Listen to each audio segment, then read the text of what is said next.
YouTube 460 project here, taking the loader off today. I do not need a loader on this tractor, and I do not want a loader on this tractor.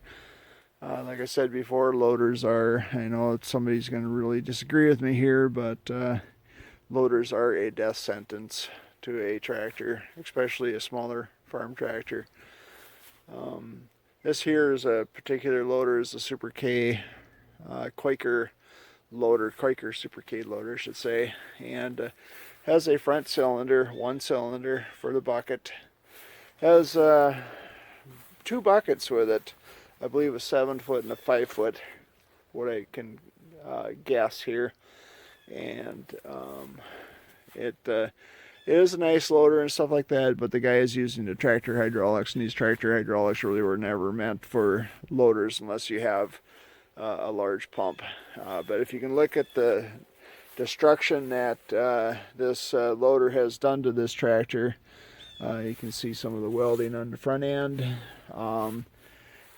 This front end isn't really necessarily, I'm not sure if I'm going to keep this on there. I probably will keep the front end, but kind of looking for, I think I'd kind of like to look for a narrow front for this. I know it's probably a little crazy, or possibly maybe find an international original that came with these particular tractors. But anyway, on to the loader. Here's two bolts here on the frame, 15/16, they're 5/8 inch bolts. There's a couple of bolts here. I'm not sure if I'm going to take that off there. I'm thinking about just taking the U-bolt off. I think I'll just leave everything intact.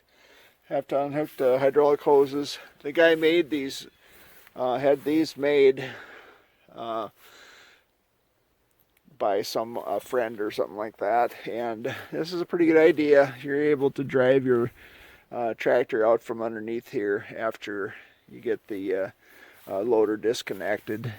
This bar, red bar going across the top here, I'll have to disconnect that so I don't take my muffler, gas tank cap, and air cleaner off. So not too much to do. Same thing on this side. Unhook the hydraulic hoses and take the two front bolts and then these two back bolts. And if I look here, it's kind of interesting. This one has a U-bolt.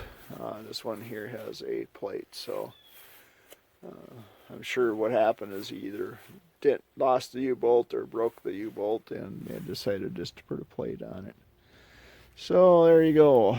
Next one will show me hopefully taking this thing off of here. Well, here's the way it sits right now. I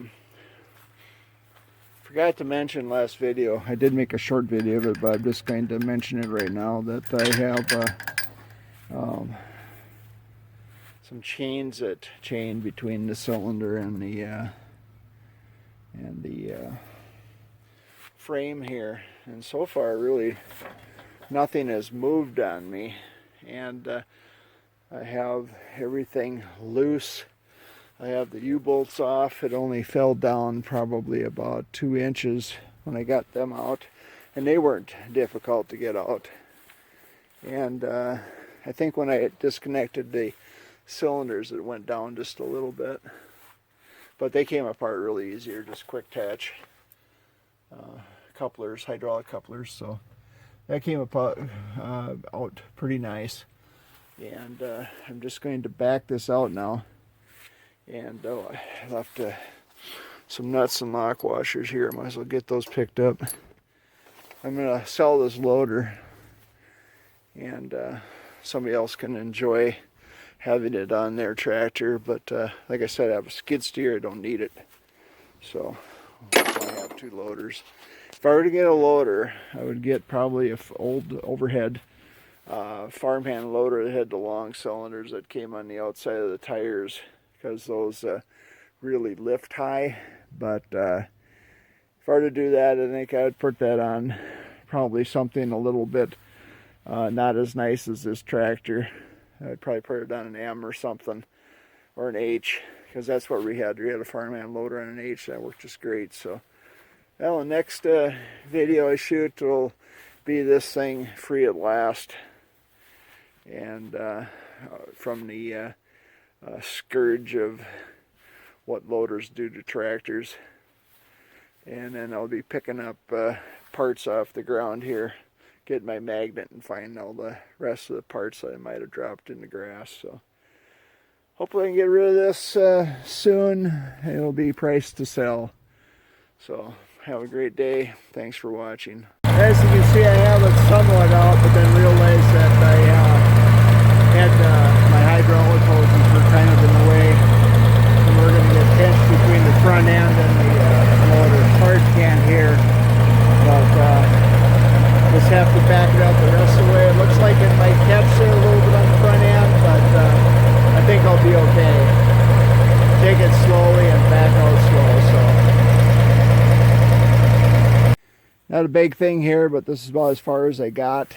All I have to do is take these bolts out, and they look pretty good sized. I don't know what size they are, but I think I'm gonna have to go get my bigger wrenches and to get those off. I do have a couple of crescent wrench with me, but I think I'm gonna take it easy on myself and use a wrench that's made for it. So, and that's it. I pretty much have it the rest of the way off, but all I have to do is take these mounting brackets off. Now back at this again. Got dreaded high lift jack. Years. I am 60 years old and have operated one of these probably since I've been 10. So I hate them, absolutely hate them, but they are handy. High lift is a perfect name for them. This company's got to have a slew of lawyers following them, but there's quite a how you say it, extensive list of things to not do with it. So just don't use it is the main thing, I guess. But they are very handy. You see most of these, see most Jeeps with them on the back, and they'll get you out of jam, but man, they can sure get you in a lot of trouble too. Very dangerous jack if you do not know what you're doing. You can whack that handle, it can whack you in the head so fast, whack you in the jaw, bust teeth out. But the main thing is, you see, it's just slammed up with oil, and because I don't use it that much, it gets a little gummed up, and you got to get the penetrating oil and use it. But I got it, I think, jacked up high enough now so I can get the tractor completely free of the front end, the loader, front end away from the loader here. Now, if I had a narrow front end, I wouldn't be having this discussion here, but anyway, yeah, almost free. Hopefully the next video will show me with it out of there. And in true high lift jack form, it does not want to come down.